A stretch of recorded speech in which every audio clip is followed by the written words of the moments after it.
Suivez la photo, s'il vous plaît. Suivez la photo, s'il vous plaît. Chef, double tout. Hein? Lamine. Oui, je suis là. Ah, c'est bon. Yes.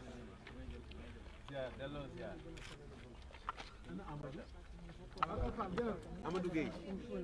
Ah. Je vais prendre une note avec le portable, ça va être compliqué, quoi. Chef, c'est bon.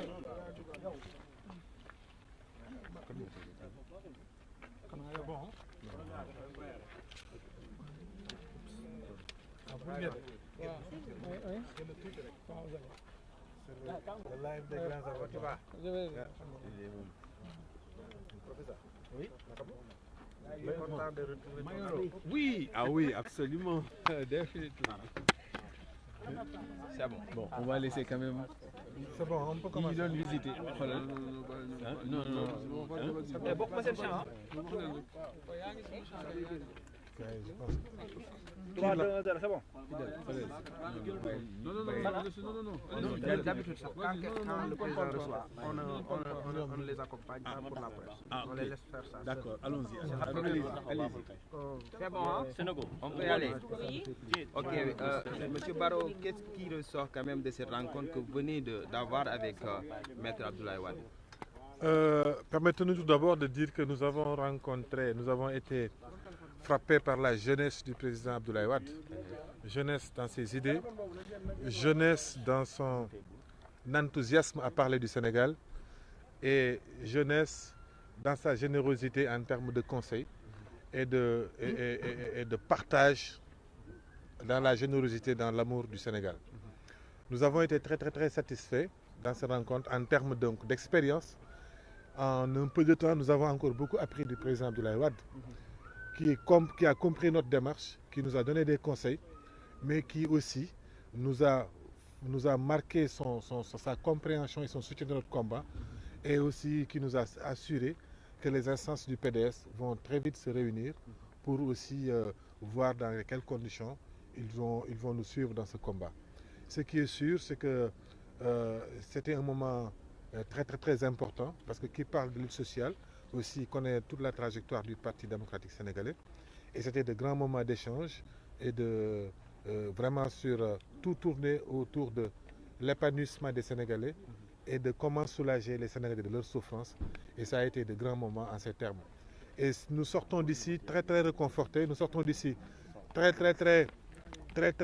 motivés à poursuivre ce combat, parce que quand vous voyez un homme comme ça qui ne lâche rien et qui continue d'y croire et de se battre, nous jeunes, c'était une belle leçon aussi à poursuivre notre combat, encore qu'il nous a fortement suggéré à poursuivre et à nous encourager dans le chemin que nous avons pris. Qu'est-ce que vous attendez réellement du PDS?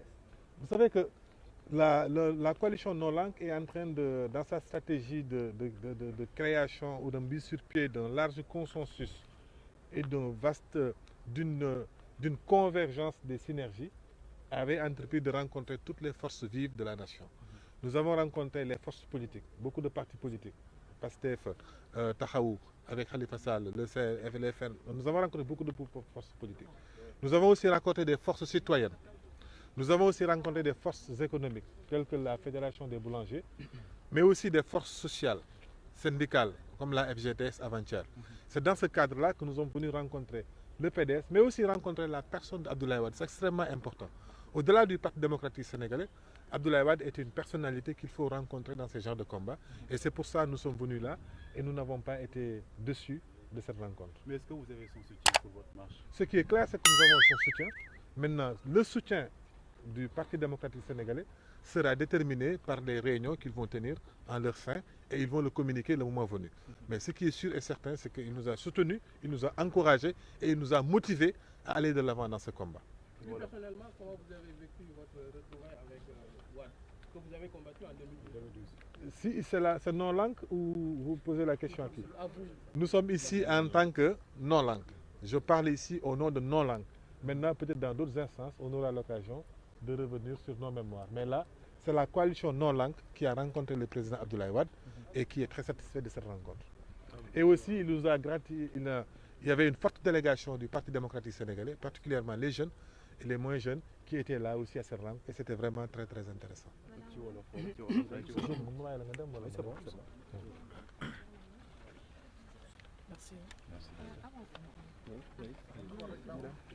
Présentation. Oumar Wali Zoumarou, membre du groupe de contact de Ñoolank. ok tey lu ñu mën a jàpp ci jotaay bi nga xam ne am ngeen ko ak maître Abdoulaye Wade. waaw mbégte mu rëy lañ fi jëlee ndax defe naa ni président Abdoulaye Wade li mu représenté Sénégal tuuti nañu sax pour ñun taxaw di ko wax donc nit ku toll nii xeex bi mu xeex Sénégal jiite réew mi liggéey bi mu fi liggéey ci wàllum démocratie tey ñun ñu am kuréel gu ñu wax ñoo lànk di dajeek ay kuréel tey président Wade dalaluñ ci dal boo xamante ne jox ñu maanaam loo xam ne sax ëpp na suñu dayoo ndax ñi mu gën a fonk ci parti am ñi nga xamante ne ñoom lay nekkal ñoo koy xelal ñoom la woo bi mu ñuy dalal donc mun nañu wax ne que ne daanaka mbégte mu rëy la coalition ñoo lànk jëlee fii ci rencontre bi ñu am ak président Abdoulaye Wade. waaw président Wade soutenir nañu waaye comme li ñuy wax nag aussi dañu dajale ci woon ak président Wade li muy représenté waaye également ak parti démocratique sénégalais soutien au président Abdoulaye Wade amu ci sax dara luñ ci naatable dafa wax leer naññ mais pour parti démocratique sénégalais laaj na comme parti bu organisé la ñu toog président waxtaan ak ay ñoñam ñi nga xamante ne ñooy nekk kàngamu parti bi pour ñu xool fii ak suba incha allahu rabbi ban position la ñuy wax pour parti démocratique sénégalais waaye li ñu mën a jàpp defe naa ne leer na nañ daje bi amoon na solo soo xamante ne président Wade xelal nañu président Wade dolli na di ñu wax ne que ne Sénégal rek a ko ñor parce que tey dañu gis kuy wax ku mel ne que ne Sénégal daanaka doomam la boo xamante ni dafa bëgg mu gën ci doom yi donc tey loolu moo ñu gën a marqué ci li ñu fi fekk tey moo tax soutien wu président Wade kenn du ko naatable te gis ngeen tey ji délégation bu rëy bi PDS